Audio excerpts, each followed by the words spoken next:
Well, it really would not be Realcomm if we didn't have our next guest. I've had the pleasure of talking to him over the years, and we're going to talk today about cybersecurity and threats to that security. Hi, Marc. Jerry, great to see you. Great to see you as well. Thank you for that lovely introduction. Greatly appreciate it. You bring a lot of wisdom to the table whenever we talk. Thank you. And it's, you know, what's one of the nice things about IBcon, it's consistent, and you've been doing this for many, many years, so it's nice for you that you're part of the consistency. So thank you. Thank you. You're welcome. And so this is a very exciting thing that you're doing. Mm-hmm. You have really taken on cybersecurity as it relates to building controls and automation. Tell me what has got you fired up? Well, I think at the end of the day, we as an industry where our technology really has taken us to IP, we're all on the network, the controls, exchanging the data, managing energy, et cetera, we're using the network more and more and more. And like anything on a network, it is open to security issues, just like our IT network at business, et cetera. There is no difference at all. And in fact, we're starting to see where there have been some issues that have been discovered that folks are hacking in, for lack of better terms, into the building automation network. And what's interesting, it's not just about turning the lights on and off or raising the temperature a degree or two.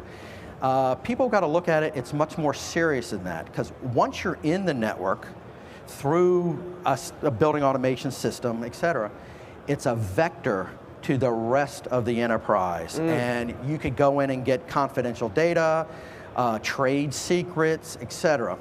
And then, but going back a little bit to the building automation side is the equipment can be manipulated, access control, that they can take over the access control, and God forbid if there's an emergency in a building, you can't get the people out because they've locked the doors.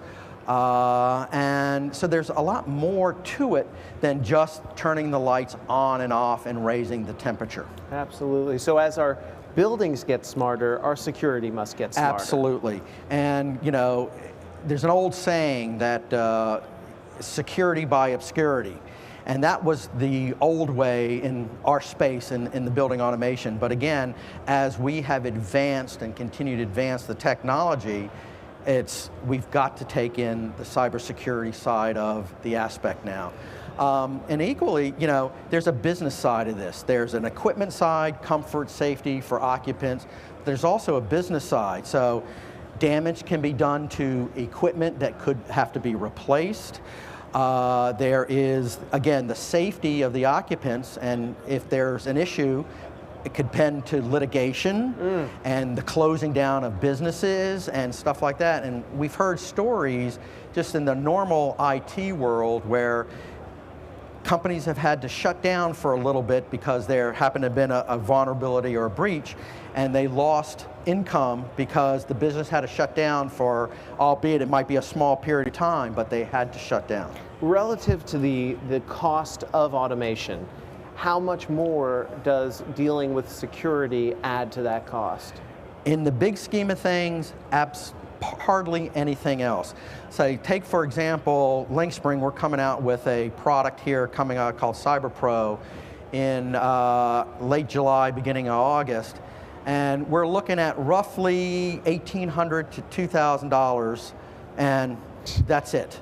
And again, that small little investment, or others, that it's really, in the big scheme of things, how can you afford not to do it? And you know, one of the key things is 90% of the time, you don't know if you're breached or not. Right. And breaching and vulnerabilities could be going on for months and you wouldn't know, and you have no idea what has been transpired. So adding extra layers of security to secured environments is something that we all recommend. So let's say I use Lynxspring, I'm trying out CyberPro. What's it going to tell me? And let's say it tells me something. What do I do from there? Right, and that's the key to it. Again, it's not just using technologies to further add layers of defense and layers of security. It's like data. You've got to use the information to do something. So with our particular technology, it's going to tell you who logged in, where they went, what time of day, and possibly what they done. It's an audit trail, so that you could go back to Jerry and say, Jerry, what were you doing? And you know, and a lot of the times— I was chilly. Yeah, thank you. And a lot of the times, it's not just outsiders.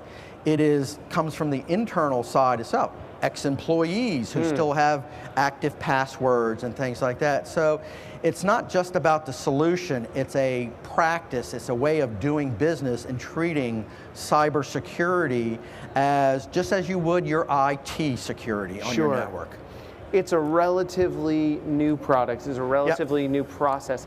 So this may not be a valid question, but have you guys, in employing CyberPro or the iterations before it, have you caught anything? Have you found anything interesting? Right. Well, during the beta test, obviously there are certain clients who have taken a look at it and actually have, as you say, caught or whatever, or a flag has been raised a little bit. So it's doing its job, but obviously cybersecurity is something we want to talk about as an industry, but we don't want to talk about because if an issue occurs at a building or whatever, you don't want, you know, that being broadcast for a number of reasons. And the big reason is that once a vulnerability is known, it is open to others to come in until the issue is taken care of and fixed. So in a sense, the product that you guys are doing at Lynxspring actually allows you to keep your discretion because you're catching problems before they happen and not opening up. That's correct. We're preventing, not catching before, but we are one of that catalyst to prevent. Well, if you prevent future by catching or checking present or past. Correct. And again, it's all these devices now, again, going back, are on the network. So they can be suspect to vulnerabilities. And, you know, it's just not our industries. Unfortunately, vulnerabilities, issues, hacking is a way of life in technology today. You know, albeit you see it, you know, not only just in our industry, that is now finally starting to get the attention, I think, to, you know, take cause. But we've seen it every day, you know, big names who we all know, I won't mention, you know, they go through the same issues as well. Sure. So. If someone wants to get started, get their feet wet, start to get into the world of cybersecurity protection, how do they start? Where's square one? Well, I think number one is realize that you have to do something about cybersecurity and make it an action. Yes, we have to start. Number two is education. Fully understand the ramifications and what's going to happen and what could happen, I should say. And number three, start investigating. Look at technology, start employing best practices for building automation security just as you would your regular IT network and things like that. And I would also encourage, you know, especially the folks at Realcomm and the community of Realcomm, bring in the building owners. It's a shared responsibility between the building owners, the technology providers, and the integrators or the folks who deploy these networks. All come together, discuss it.